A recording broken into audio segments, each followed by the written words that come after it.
Bismillahirrahmanirrahim.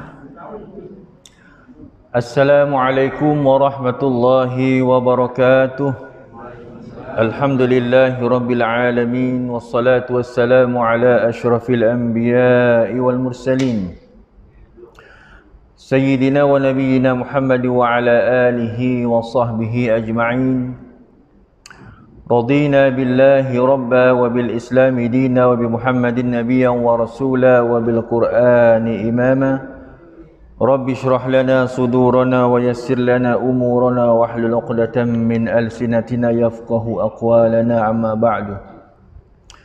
Yang berusaha, Tuan Pengurusi, Tuan Imam, Tuan Bilal, ahli jawatan kuasa masjid dan kampung, seterusnya tuan-tuan, tuan-tuan haji, puan-puan hajah, muslimin dan muslimat yang dimuliakan oleh Allah Subhanahu wa taala sekalian. Alhamdulillah, pertama dan selamanya kita ucapkan syukur pada Allah Subhanahu wa taala kerana Allah Subhanahu wa taala masih lagi memberikan kita peluang untuk beribadah kepada Allah Subhanahu wa taala, dan kita malam ini mengikut sunnah Nabi sallallahu alaihi wasallam, solat berjemaah di masjid, dan juga sedikit sebanyak menuntut ilmu, perkongsian ilmu. Man salaka tariqan yaltamisu bihi ilman sahalallahu lahu tariqan ilal jannah. Nabi kata, barang siapa yang mempermudahkan urusan ilmunya, maka Allah Subhanahu wa taala akan mempermudahkan urusannya ke syurga insya-Allah. Jadi tuan-tuan muslimin dan muslimat, pada malam ini kita sambung lagi perbincangan kita, perkongsian berkenaan dengan fiqh solat berjamaah. Mudah-mudahan perkongsian pada malam ini sedikit sebanyak memberikan manfaat kepada kita semua insya-Allah, khususnya dalam kita memperbaiki solat kita dalam solat berjamaah insya-Allah taala.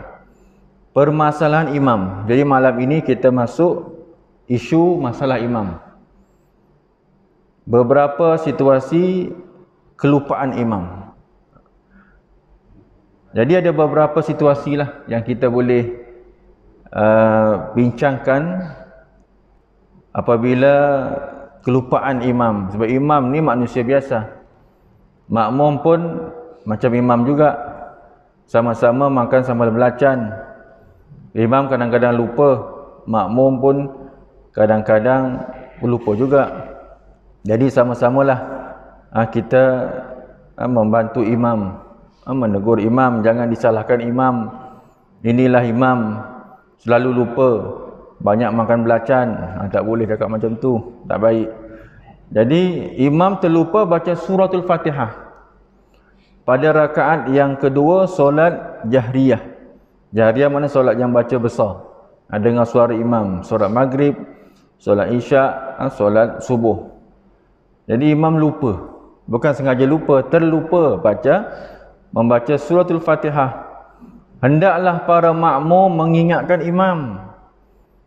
Makmum kena ingatkan imam yang imam ni dia belum baca suratul Fatihah. Kalau tak baca surah Fatihah memang batal lah solat kita, batal solat imam. Sebab Fatihah ni wajib, rukun, qauli. Jadi hendaklah makmum mengingatkan imam ataupun menegur imam dengan ucapan subhanallah. Tak boleh subhanallah sahaja, nanti imam bingung. Pernah berlaku di masjid tempat saya dululah. Jadi imam ni memang lepas dia takbir, mungkin dia lupa ke ataupun dia teringat apa ataupun dia takut ke apa kan, sebab imam tolak. Kalau imam lantikkan jarang-jarang, ini imam tolakkan. Kau lah. Ini kami imam tolak. Jadi lepas dia takbir, dia baca alam tarokai. Dia tak baca alhamdulillahirabbil alamin. Jadi makmum subhanallah, imam ulang balik alam tarokai. Kemudian kedua lagi, makmum subhanallah lagi, imam tukar surah. Mungkin surah alam tarokai ini tak sesuai, ditukar li'ila fi Quraisy. Jadi makmum subhanallah lagi. Mungkin imam suruh saya rukuk, jadi dia pun rukuk. Dan akhirnya bercelarulah makmum. Ada yang berhentikan solat, ada yang ikut imam, dan macam-macam lagi. Yang menyedihkan lagi, makmum buat boikot imam, dia buat solat jemaah baru kat belakang. Imam habis solat, dia tengok belakang ada jemaah baru, imam pun balik rumah cepat-cepat. Lepas tu sampai sekarang tak pernah nampak lagi imam datang ke masjid. Ini gara-gara makmum salah tegur cara imam. Jadi kalau kita nak tegur imam yang lupa baca Al-Fatihah, jangan kita baca Subhanallah sahaja. Jadi kita kena bagi tahu dia yang imam ni belum baca Al-Fatihah, iaitulah bukan sebut Al-Fatihah, tapi dengan membaca ataupun memperdengarkan satu atau dua ayat bacaan Al-Fatihah. Bacalah Alhamdulillahi Rabbil Alamin, Subhanallah, Alhamdulillahi Rabbil Alamin. Jadi imam baru sedar, oh belum baca Al-Fatihah. Jadi dia tahu, dia tak boleh Subhanallah, Subhanallah. Akhirnya imam tak tahu, dia akan suruh rukuk ataupun tukar surah. Jadi akhirnya bercelaru. Sampai sekarang imam tak nak datang lagi dah merajuk nak jadi imam. Okay. Tidak boleh menegur imam dengan kata-kata yang bukannya zikir. Seperti kita kata Al-Fatihah, tak boleh. Kerana ia membatalkan solat disebabkan berkata-kata dengan sengaja. Bercakap dalam solat dan dengan sengaja hukumnya haram dan membatalkan solat. Rasulullah sallallahu alaihi wa ala alihi wa sahbihi wa baraka wasallam mengingatkan kita menerusi sabda baginda, inna hadhihi as-salata la yasluhu fiha syai' min kalamin nas, innama hiya at-tasbih wa at-takbir wal qira'atul Quran. Sesungguhnya solat ini tidak boleh di dalamnya ada sesuatu daripada perkataan manusia. Solat itu hanyalah tasbih, takbir dan bacaan Al-Quran. Hadis riwayat Muslim. Dalam kitab Minhajul Talibin disebutkan batal solat dengan sebab menuturkan ataupun mengatakan sekurang-kurangnya kata-kata yang mengandungi dua atau satu huruf yang memberi faham. Contohnya kalau dua huruf ni macam ya lah, kita menyawat orang panggilan ya, dua perkataan, batal solat kita. Kemudian isu yang kedua ialah imam duduk membaca tasyahud awal pada rakaat yang pertama. Tasyahud maknanya tahiyat lah, tahiyat awal. Jadi imam dia duduk baca tahiyat awal pada rakaat yang pertama. Sepatutnya tahiyat awal rakaat yang kedua. Tapi imam tersilap, tersalah, duduk membaca tahiyat awal pada rakaat yang pertama. Jadi kalau imam buat salah, jangan ditegur-tegur di belakang imam. Kau itulah imam, selalu salah. Jangan ditegur macam tu. Nanti imam merajuk, kaulah jadi imam, aku letak jawatan. Kan susah. Itu contoh macam tu. Sebab banyak berlaku di tempat-tempat lain. Kau tegur, kau je lah jadi imam, senang. Aku duduk belakang je lah. Last-last tak datang lagi dah pergi masjid. Kan rugi kita. Jadi apa yang perlu kita buat apabila imam membaca tahiyat awal pada rakaat yang pertama? Wajib para makmum bangun berdiri. Ketika ini kita dah sebut sebelum ni, situasi bagaimana imam makmum boleh mendahului imam, bahkan wajib mendahului imam. Makmum bangun berdiri dan mengingatkan imam dengan ucapan Subhanallah agar imamnya sedar. Lalu bangun daripada duduk yang salah. Jadi imam rakaat yang pertama dia dah tahiyat. Kita pun bangun Subhanallah. Jadi imam pun sedar, oh silap, bukannya tahiyat, patutnya baru rakaat pertama ni. Kena bangun. Jadi imam pun bangun. Jika imam tidak bangun selepas diingatkan, imam tak nak bangun juga, maka makmum yang berdiri itu diberi dua pilihan. Jadi kita dah Subhanallah, imam tak, lah kau tak nak bangun. Tak nak bangun imam. Jadi ada dua pilihan makmum. Pertama, mufaraqah, iaitu kita niat berpisah daripada imam. Atau yang kedua, terus tunggu imam sehingga imam bangun. Makmum yang ikut duduk bertasyahud dalam keadaan sedar, akan kesalahan imamnya itu dianggap sengaja melakukan kesalahan.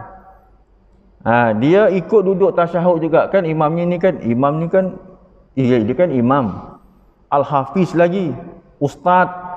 Jadi apa yang dia buat mesti kita ikut. Memanglah dia buat kita ikut, tapi yang salah buat apa dia ikut? Tak boleh ikut. Kalau ikut batal solat kita, sebab kita tahu imam tu salah. Kemudian tidak batal solat makmumnya yang ikut duduk kerana terlupa. Jadi makmum ni sama menyanyi dengan imam, kita serupa, dua-dua pun lupa. Yang ini solatnya tak batal. Okay. Kemudian yang ketiga, isu yang ketiga ialah imam bangun pada rakaat yang lebih. Rakaatnya 3 tapi jadi 4. Rakaatnya 4 jadi 5. Seperti rakaat kelima bagi solat asar, atau rakaat yang keempat bagi solat maghrib. Pernah tak imam solat lebih? Imam yang pernah tak? Sepanjang sejarah dia pernah tak? Tak pernah kan? Baguslah, maknanya kalau tak pernah tu, mana imamnya tu memang sentiasa bersedia nak jadi imam. Jangan sampai salah kan, maknanya ada persiapan. Nak jadi imam pun kena ada persiapan. Masa imam naik start kereta, naik motor kan, dia dah fikir dah, nanti aku sembahyang aku nak baca surah apa ya? Semalam dah kul huwallah,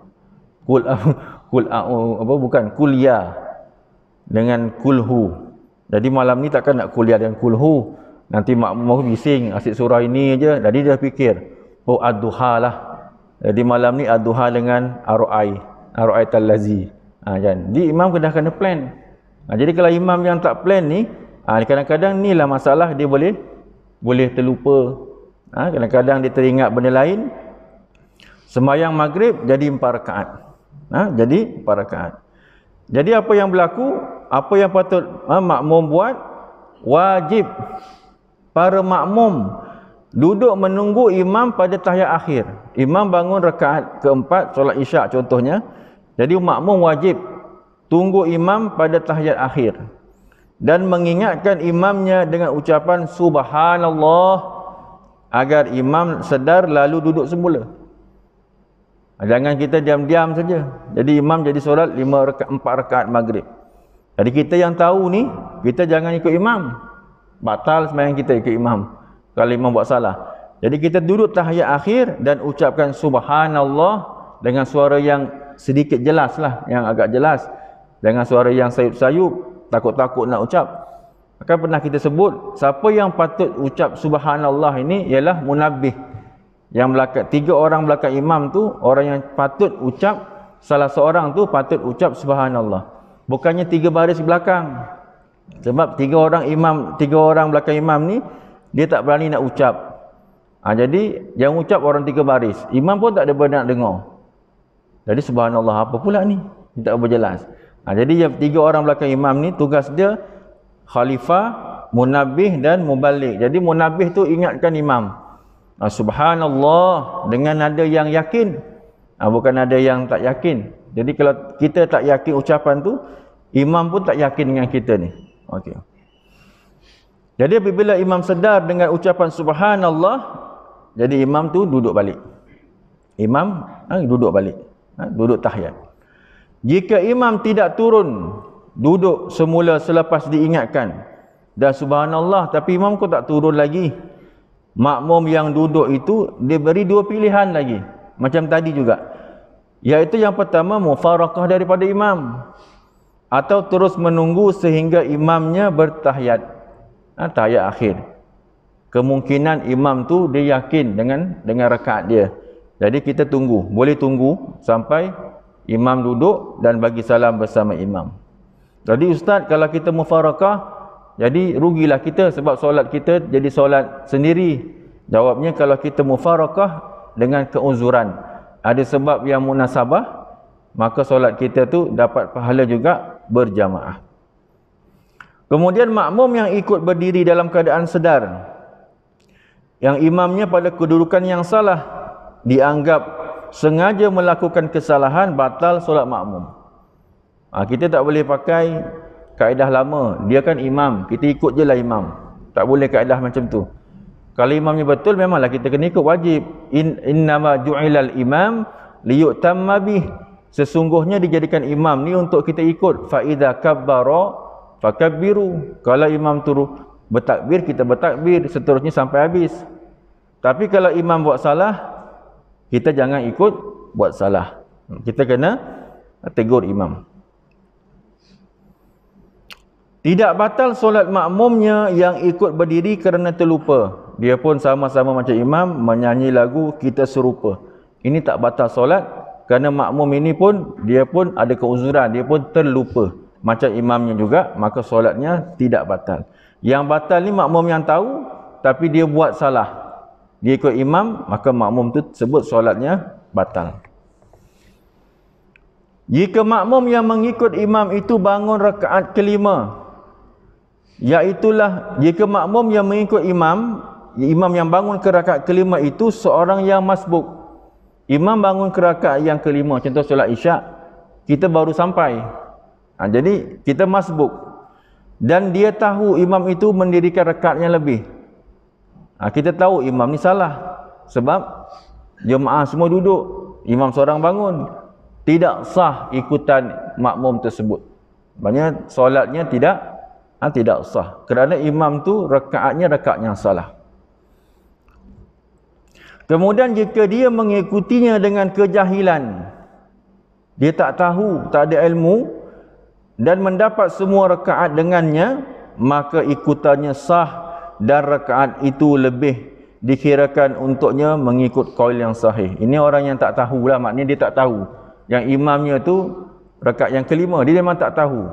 Maka benda yang tak tahu itu dimaafkan dan solatnya sah. Kemudian isu yang keempat, permasalahan yang keempat ialah imam melakukan sujud yang ketiga pada duduk tahiyat akhir. Patutnya tahiyat akhir ni sujudnya dua, kan? Tapi imam sujud yang ketiga. Ketiga. Jika imam itu sujud setelah berlalu masa yang cukup untuk baca tasyahud, tahiyat, maka wajib para makmum mengikut imam pada sujud yang ketiga itu dan dianggap imam itu sujud sahwi. Jadi lepas kita dah sujud yang kedua, lepas ni duduk antara dua sujud tu, duduk tahiyat yang kedua, bukan yang kedua, lepas sujud kedua tu kan kita tahiyat, macam tu, senang. Kemudian dalam masa tempoh yang agak panjang sikit, imam sujud, wajib kita ikut sujud. Kerana kita dianggapi imam itu melakukan sujud sahwi. Okay. Jika imam sujud sebelum berlalunya masa sepanjang bacaan tasyahud, maka para makmum tidak harus mengikutnya kerana dianggap sujudnya sebagai terlupa dan tidak boleh dianggap sebagai sujud sahwi kerana waktunya belum tiba. Jadi imam dah tahiyat tapi macam baru baca pendek, macam bukan baca tahiyat. Tahiyat kan panjang sikit, dia baca pendek macam Rabbi Firli, terus sujud. Jadi kita anggap sujudnya itu ialah sujudnya yang terlupa. Bukan sujud sahwi. Jadi kita tak payah ikut. Maknanya kita kena ada tahu dia punya timing dia. Boleh agak tu imam ni dia sujud lepas baca tahiyat ni, kenapa dia sujud? Maknanya sujud sahwi sebab bacaan tahiyat kan panjang sikit kan. Tapi bacaan tahiyat ni pendek betul. Macam duduk antara dua sujud. Lepas tu dia sujud. Ketika itu kita beranggapan imamnya itu ialah orang yang salah.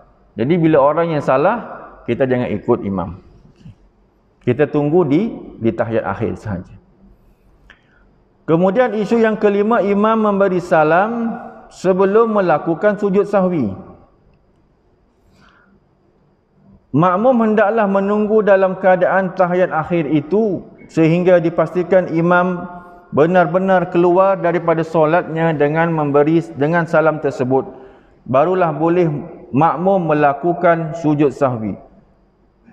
Jadi apabila imam ini dia buat perkara-perkara yang dipanggil menyalahi.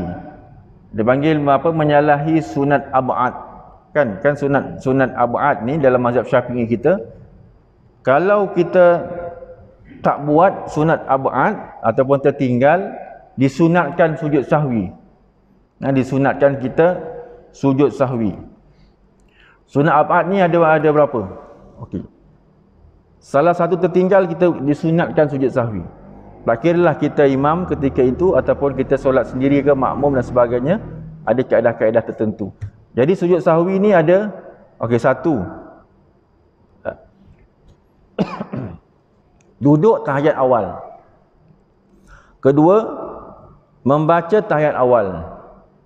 Ketiga, selawat Nabi dalam tahiyat awal. Yang keempat, berdiri doa ketika doa kunut. Yang kelima, membaca doa kunut. Yang keenam, membaca selawat Nabi dalam doa kunut. Yang ketujuh, membaca selawat ke atas ahli keluarga Nabi dalam doa kunut. Dan yang ke-8, membaca selawat ke atas keluarga Nabi dalam tahiyat akhir. Ada 8. Boleh ingat tak 8 ni? Imamnya ingatlah. Kan sebab imamnya dia kena ingat ni. Kalau tak ingat nanti dia tak tahu apa tu sunat ab'ad yang sunat digantikan ataupun ditebus dengan sujud sahwi. Jadi formulanya senang sajalah, mam. 3 ni tahiyat awal. Dalam tahiyat awal 3. 4 dalam doa kunut. Berapa dah? 7. Satu lagi ni, yang ke-8 ni dalam tahiyat akhir. Jadi 3, 4, 1. Saya pakai itu je, mam. Ingat insya-Allah sampai bila-bila. Itu je. Kalau ulang balik, 3 tahiyat awal, duduk tahiyat awal, sunat ab'ad. Membaca tahiyat awal. Membaca selawat Nabi dalam tahiyat awal. 3 selesai. 4 lagi doa kunut. Berdiri ketika kunut. Kemudian membaca doa kunut. Kemudian membaca selawat Nabi dalam doa kunut. Kemudian membaca selawat kepada ahli keluarga Nabi dalam doa kunut. Dah 7. 3 tambah 4, 7. Satu lagi dekat tahiyat, membaca selawat Nabi, membaca selawat ke atas ahli keluarga Nabi dalam tahiyat akhir. Jadi 8 ni, salah satu tertinggal, disunatkan kita sujud sahwi. Disunatkan sujud sahwi. Okey, jadi isu yang kelima ni, imam memberi salam sebelum melakukan sujud sahwi. Gitu. Makmum hendaklah menunggu dalam keadaan tahiyat akhir sehingga dipastikan imam benar-benar keluar daripada solatnya dengan salam tersebut, barulah boleh makmum melakukan sujud sahwi. Jadi kalau kita nak sujud sahwi, kita boleh tunggu imam sampai imam betul-betul habis, kita boleh sujud sahwi. Jadi huruf habis tu maknanya lepas dah istighfar habis. Maknanya dah habis, betul-betul habis. Kalau orang Arab habisnya dengan berpusing ke belakang. Makmum yang sedar imamnya memberi salam kerana terlupa. Dia tahu imamnya ni terlupa. Dia perasan imam ni terlupa, lalu terus melakukan sujud sahwi. Makmumnya terus sujud sahwi tanpa niat mufarakah. Dia tak niat mufarakah, maknanya dia masih lagi bersama imam, dianggap sengaja melakukan perbuatan tambahan yang tidak dilakukan oleh imamnya, maka solat makmum batal. Kita sedar imamnya ni dia memberi salam kerana terlupa. Sebab terlupa tu ada kemungkinan imam ingat dia akan sujud, tapi kita dah sujud dulu. Jadi apabila kita menyalahi imam, solat kita terbatal. Kemudian makmum yang sedar imamnya memberi salam kerana terlupa tuntutan sujud sahwi, tetapi ikut memberi salam. Tadi yang ini pula, kita ikut bagi salam dengan imam, tapi kita sedar imam tu dia terlupa sujud sahwi, tetapi ikut memberi salam dianggap telah sengaja keluar daripada solat dengan salamnya itu. Sekiranya imam teringatkan sujud sahwi selepas salamnya yang tidak sengaja itu, jadi lepas imam dah bagi salam, Assalamualaikum warahmatullahi, imam baru teringat nak sujud sahwi. Lalu melakukannya, maknanya imam tu terus sujud, maka makmum tersebut tidak lagi dituntut melakukan sujud sahwi tersebut. Kemudian makmum yang turut memberi salam bersama imam kerana lupa tuntutan sujud sahwi, wajib kembali melakukan sujud sahwi saat imamnya kembali melakukan sujud tersebut setelah teringat daripada kelupaannya kerana ikutannya masih belum terputus dengan salam imam yang terlupa tersebut. Okey. Ini ialah isu imam bagi salam sebelum dia buat sujud sahwi. Okey. Kemudian kita berpindah, imam tak yakin dengan teguran makmum. Jadi imam dah melakukan kesalahan, bagi makmum, imam tu dah buat salah. Tapi imam tak yakin dengan teguran makmum ni. Jika imam terlupa lalu makmum mengucapkan tasbih untuk mengingatkannya, maka hendaklah imam ikut teguran itu jika dia teringat bahawa dia betul-betul lupa. Maknanya dia boleh ikut kalau dia sedar yang dia memang salah, memang dia lupa. Akan tetapi jika dia tidak teringat dan tidak yakin dengan peringatan yang diberikan oleh makmumnya, maka tidak harus baginya mengamalkan, ikut teguran makmum tu. Bahkan wajib bagi imam mengamalkan dengan keyakinan dirinya sendiri dan jangan bertaklid kepada mereka walaupun bilangan mereka ramai menurut kaul yang sahih. Jadi maknanya kalau imam ni ditegur oleh makmum, subhanallah, dan imam ni rasa memang dia salah, jadi imam ikut makmum. Tapi kalau imam rasa aku betul dah ni, dah betul dah ni, memang dia yakin dah betul, maka imam itu dia kena ikut keyakinannya sendiri. Ragu-ragu bilangan rakaat solat imam. Jika makmum ragu-ragu adakah imam telah solat 4 rakaat atau 3 rakaat solat zuhur, adakah dia perlu mengucapkan subhanallah? Maka jawapannya menurut Syekh Ar-Rawiyani, tak perlu. Kita yang ragu-ragu, imam ni dah 4 ke 3? 3 ke 4, kita pun ucap subhanallah. Jawapannya tak perlu mengucapkan subhanallah, kerana yang jelas di sini imam menganggap dia telah solat 4 rakaat, sedangkan makmum pula tidak yakin. Jadi makmum kalau dia ragu-ragu, tak payah tegur imam. Tak payah tegur imam. Hukum berimamkan seorang yang ummi. Ini ketika saya punya ni laju sikit supaya banyak cover. Laju-laju sikit sebab banyak lagi nak cover, tapi malam ni kita dah pertemuan kita yang last, jadi saya kasih cepat-cepat sikitlah. Hukum berimamkan seorang yang ummi. Jadi imam kita ni ummi, bukan umi. Umi itu mak, ummi. Maknanya ummi ini ialah orang yang tak berapa lancar membaca. Al-Fatihah ni tak berapa lancar. Jika ternyata imamnya yang diikuti itu merupakan seorang yang ummi, yakni tidak tahu membaca dengan baik, maka solatnya tidak sah. Jika seorang yang ummi menjadi imam kepada satu jemaah yang tahu membaca dan jemaah yang tak tahu membaca, ada 2 jemaah. Satu jemaah ni dia pandai baca, boleh baca Quran, boleh baca Al-Fatihah. Satu jemaah lagi ni dia jemaah yang macam imam juga. Dia 2 kali 5 imam. Maka solat jemaah yang ummi itu sah. Dia solat sebab bacaan dengan imamnya itu lebih kurang sama, maka solatnya sah. Manakala solat jemaah yang tahu membaca dan solatnya itu tidak sah dan wajib ulang balik solatnya.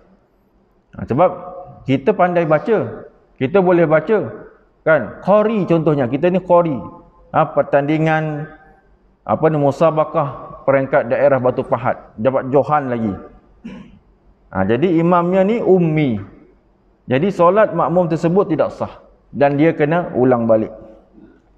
Kata Syekh Al-Bandihi, jika seseorang yang pandai membaca berimamkan orang yang pelat bacaannya, seperti dia tidak dapat menyebut huruf qaf dengan makhraj yang betul. Bahkan disebutnya dari antara bunyi kaf dan qaf, maka solatnya sah tapi makruh. Jadi imam ni dia bacaan yang pelat. Dia tak boleh sebut huruf qaf dengan betul. Kalau ikut dia punya tajwid kan, makhraj huruf, ini lidah kita di pangkal, ini depan. Huruf qaf ni dekat pangkal, yang dekat yang tempat iklan apa tu, kalau kita sakit tekak tu kan, kat situ tu, yang lembut-lembut tu. Jadi kita tekan ke atas, dia ni kita punya langit, dia tekan.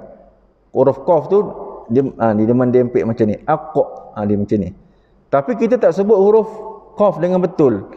Dia depan sikit. Kalau depan sikit, tengah ni, tengah dia berlidah kita ni huruf kaf. Atas sikit, huruf kaf. Jadi dia tak boleh sebut huruf kaf, dia tertukar huruf kaf. Dari segi makhrajnya lari, sifatnya pun lari juga. Okey. Mana tadi?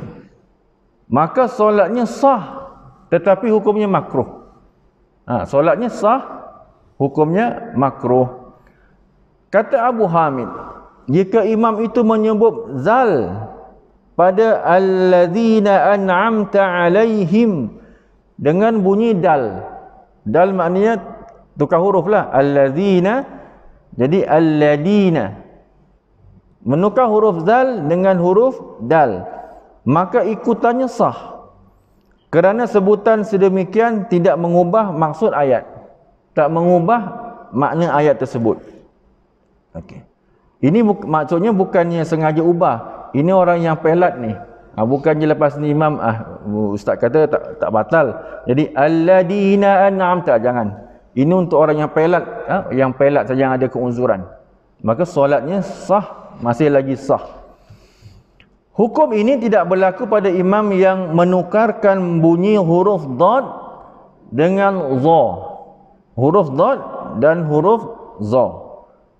Okey. Pada perkataan waladdallin, disebabkan perubahan itu mengubah makna ayat. Waladdallin. Ini imam pelat ni, ummi. Solatnya tidak sah. Kerana dia mengubah makna ayat. Waladdallin tu maksudnya, az-zalin itulah berarti orang-orang yang bermukim pada waktu siang hari. Manakala ad-dallin berarti orang-orang yang sesat. Jadi merubah maksud ayat. Okey. Kalau contoh lain macam alhamdulillahi rabbil alamin, segala puji bagi Allah Tuhan sekalian alam. Jadi imam ni dia tukar jadi a. Alhamdulillahi rabbil alamin, segala puji bagi Allah Tuhan penduduk setempat. Kan dah lain maksud dia tu. Jadi membatalkan solat makmum tersebut. Wajib makmum yang qari, iaitu boleh membaca. Qari ni maknanya bukanlah maknanya dia juara musabakah yang macam saya sebut tadi. Maknanya dia boleh baca lah. Qari tu maknanya dia boleh baca Quran. Wajib makmum yang qari tadi, yang boleh baca Quran ni, dia mufaraqah. Apabila mendapati imamnya melakukan kesalahan dalam bacaan Al-Fatihah yang mengubah makna atau mengurangkan huruf-huruf Al-Fatihah atau meninggalkan sabdu. Sabdu pun penting. Iyyaka na'budu. Iyyaka, dia mesti kena sebut. Iyyaka, dia iyyaka na'budu. Jadi makmum yang boleh baca ni wajib dia mufarakah, wajib dia berpisah dengan imam. Kalau dia tak berpisah, dia tak sah solat makmum yang boleh baca tadi. Tak sah. Dia kena niat mufarakah.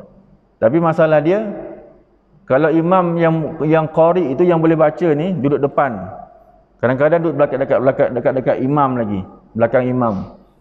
Jadi ulama kata makmum ni dia boleh mufarakah, tapi pada niatnya, bukan pada pergerakan. Sebab kalau dia mufarakah pada niat, memang betul lah. Dia mufarakah pada pergerakan juga, imam belum sujud, dia dah sujud dulu. Imam belum habis salam, dia dah salam dulu. Lepas tu dia dah cabut lari, dah habis, dah balik. Nanti orang akan tertanya-tanya, boleh menimbulkan fitnah. Lah kenapa orang ni kok mentang-mentang lah boleh baca Quran, kan, boleh baca Fatihah dengan bagus, cepat habis, lari. Kenapa, ada masalah ke, gaduh dengan imam ke apa ni, kan, ataupun gaduh dengan orang sebelah ke apa. Dia akan boleh menimbulkan fitnah. Jadi kata ulama, dia boleh macam berpura-pura lah. Macam berpura-pura maknanya dia mufarakah dalam niatnya, tapi pergerakan masih bersama imam lagi. Tapi kalau dia duduk belakang sekali, itu tak ada masalah. Sebab imam pun, orang depan pun tak perasan dia. Kalau dia dah habis dulu, dia boleh balik pun orang tak perasan. Dia tak akan menimbulkan prasangka ataupun fitnah.